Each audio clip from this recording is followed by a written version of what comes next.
Hello everyone, this is Chromý and together we will continue the course Interdisciplinary Approaches to Language and its Use too.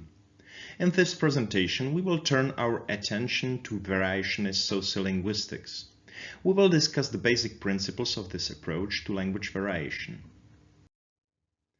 If we will discuss language variation, we must mention its founder William LABOV. In the 1960s, he published famous studies which completely changed the way researchers thought about variation.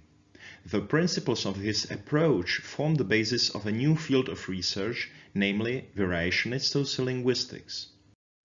LABOV came with the idea that the language variation is something highly systematic, even if it may look somehow chaotic at the first glance.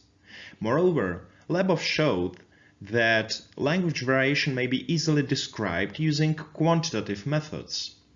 By the use of statistics, he showed that variation has certain patterns which we will discuss in the further presentations. Also, LABOV distinguished two general types of variation, namely social and stylistic variation.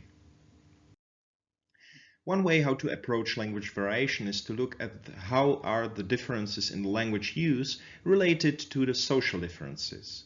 In other words, we may examine how does language use differ in different people. This is what is called social variation. Social differences may be of various kinds. It can be differences in age. For example, older speakers may use certain linguistic items to a different degree than younger speakers. It can be also gender. Women may use language differently than men, for example. And other factors may be social class or ethnicity, for example. This list of factors is not complete, and there may be various other social factors in play in particular communities and areas. We'll discuss various social factors in more detail in the following presentations. Another way how to approach language variation is to examine how the language use of certain individuals differs based on various factors. William LABOV claims that there is no speaker in the world who would use only one single style. In other words, it is completely natural for us to modify the way how we speak based on various factors.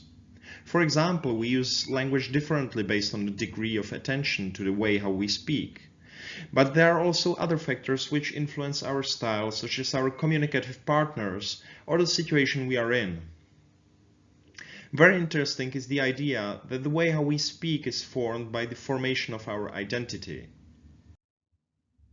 An important concept in the study of language variation is the linguistic variable. This concept is crucial for the quantification of language variation. It is a construct, an abstract unit, which takes certain values in language use. For now, we can show it on two simple examples. A widely examined variable in English is the ing variable, which can take two variants, either alveolar n or velar n. So for example, we may say either he's running or he's running. Another example in the Czech would be the a variable. For example, in the nominative singular ending of certain adjectives, we may have either e or a, such as mladý versus mladej. We will discuss the concept of linguistic variable in more detail in the next presentation. Before we will conclude this presentation, I have one reading tip for you. If you would like to get acquainted with the origins of variationist sociolinguistics, you should read William LABOV's book Sociolinguistic Patterns, which contains his seminal studies on language variation from the 1960s. If you enjoyed the presentations, we would be glad if you would like them on YouTube. That is all from me now. See you next time.